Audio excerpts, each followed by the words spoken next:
తమిళ్‌లో ఈ మధ్యనే 'కెన్ కరుణాస్' అని చెప్పేసి ఒక 25 సంవత్సరాల కుర్రాడు 'యూత్' అని చెప్పి ఒక మూవీని తీశాడు. ఆ మూవీని దాదాపుగా 6,00,00,000 తీస్తే అది 8 రోజుల్లోనే 25,00,00,000కి పైగా కలెక్ట్ చేసి చాలా పెద్ద హిట్ సినిమా అయింది. ఆ సినిమాని ఈ వీకే మన తెలుగులో కూడా రిలీజ్ చేశారు. ఆ సినిమా ఎలా ఉంది అంటే చాలా అంటే పెక్యులియర్‌గా ఉంది, గొప్పగా ఉంది అని ఏం చెప్పలేం మనం. అది యాజ్ యూజువల్‌గా ధనుష్ గారు ఎప్పటినుంచో తీసుకుంటూ వస్తున్న సినిమాల్లాగానే ఈ సినిమా కూడా ఉంది. ధనుష్ గారు ఒక కొత్త సినిమాటిక్ జానర్‌ని సృష్టించారు. అదేంటంటే ఒక మిడిల్ క్లాస్ మాస్ అంటే మిడిల్ క్లాస్‌లో ఉంటూ ఆ బాధలు అవి అండర్ డాగ్‌గా ప్లే చేస్తూ ఒక్కసారిగా హీరోయిజాన్ని చూపించే ఆ మిడిల్ క్లాస్ మాస్‌ని చాలామంది ప్రయత్నిస్తూ వచ్చారు. ఇప్పుడొస్తున్న మనకి 'ప్రదీప్ రంగనాథన్' గారు కూడా అదే కోవలోకొస్తారు. ఇప్పుడు ఈయన కూడా అదేలాగా సినిమా తీశాడు. సినిమా చూస్తున్నా సరే మనకు చాలా సినిమాల యొక్క ఇన్‌ఫ్లూయెన్స్ కథ మీద, దర్శకుడి మీద ఉంది అని మనకు అర్థమైపోతుంటుంది.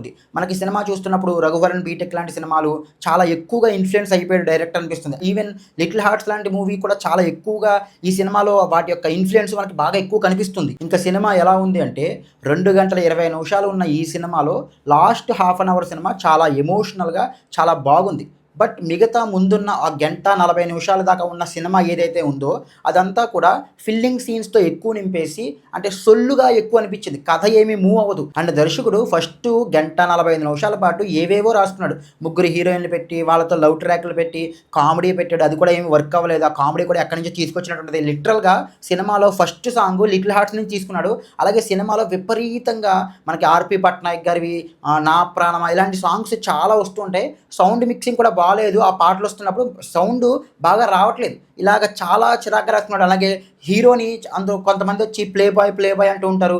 ఇవన్నీ కూడా ఓవర్ యాక్షన్ చేస్తున్నాడు. చిరాకుగా అనిపించేది. మరీ ఓవర్ యాక్షన్ చేస్తూ ఉంటే క్యారెక్టర్లు తల్లి క్యారెక్టర్ ఉంటది.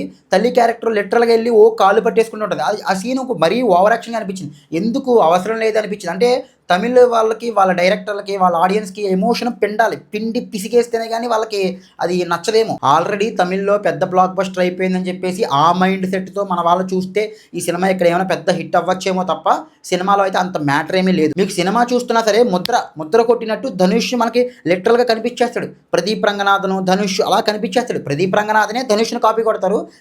ఈయన ప్రదీప్ రంగనాథన్ కూడా కాపీ కొట్టి 'లిటిల్ హార్ట్స్‌ని' కూడా కాపీ కొట్టి అవన్నీ అలా పెట్టుకుంటూ వచ్చేసాడు. అలాగే దర్శకుడు 25 సంవత్సరాలకే ఒక సినిమా తీసి తనే రచయితగా, తనే దర్శకుడిగా, తనే హీరోగా ఉంటూ ఒక సినిమా తీసి ఇంత పెద్ద బ్లాక్ బస్టర్ చేశాడంటే ఎంత టాలెంటెడ్ అని చెప్పి మీరేం ఫీల్ అవ్వాల్సిన అవసరం ఏమీ లేదు. ఆయనకి ఫిల్మ్ బ్యాక్‌గ్రౌండ్ ఉంది. కరుణాకర్ గారు అని చెప్పేసి ఆయన కూడా ఒక ఫేమస్ ఆర్టిస్టే. వాళ్ళ అబ్బాయే ఈ కెన్. అలాగని మొత్తానికి దర్శకుడిని కంప్లీట్‌గా తీసి పడేయాల్సిన అవసరం ఏమీ లేదు.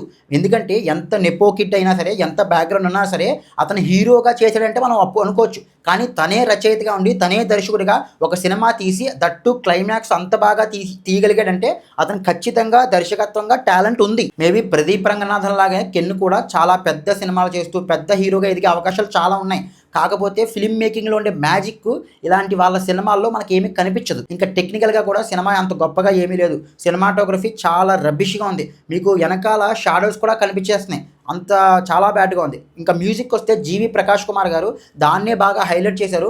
నాకేమనిపిస్తుందంటే పెద్ద వాళ్ళకి మంచి సాంగ్స్ ఇస్తే చిన్న సినిమాలకి ఏదో తోసేస్తాడేమో అనిపిస్తది. ఈ సినిమాలో మ్యూజిక్ అస్సలు బాలేదు. ఒక్క పాట కూడా అస్సలు బాలేదు. ఎనీవే నెగెటివ్స్ ఏమైనా ఉంటే వాటన్నిటిని పక్కన పెట్టేసి మనం మెచ్చుకోవాల్సిన విషయం ఏమిటంటే మనం ఊహించుకునే so called hero material qualities ఏమీ లేకపోయినా సరే తనే ఒక కథ రాసుకుని, తనే హీరోగా ఉంటూ, తనే దర్శకత్వం చేసి, ఒక ప్రొడ్యూసర్‌ని ఒప్పించి, ఒక సినిమా తీసి 25 ఏళ్లకే ఇంత పెద్ద విజయం సాధించడం అనేది చాలా అద్భుతమైనటువంటి విషయం. చాలా మందికి ప్రదీప్ రంగనాథన్ గానీ, ఇప్పుడొస్తున్న ఈ కెన్ గానీ చాలా ఇన్స్పిరేషన్‌గా ఉంటారు. మనలో ఎంత గొప్ప టాలెంట్ ఉందని చెప్పేసి మనం ఫీల్ అయిపోతున్నాం అన్నది ఇంపార్టెంట్ కాదు. మనలో టాలెంట్ ఉన్నా లేకపోయినా సరే మనం ప్రయత్నం చేస్తున్నామా? లేదా మనకున్న టాలెంట్‌ని బయట పెట్టే ప్రయత్నం చేస్తున్నామా అన్నదే ఇంపార్టెంట్. అలా చేస్తూ సక్సెస్ అవుతున్న వాళ్ళే ఈ ప్రదీప్ రంగనాథన్ గానీ, ఇప్పుడొస్తున్న ఈ కెన్ గానీ వాళ్ళని మనం ఖచ్చితంగా అభినందించాలి, మెచ్చుకుని తీరాలి. వాళ్ళ విజయాన్ని మనం అంగీకరించాలి. That's it. జై హింద్.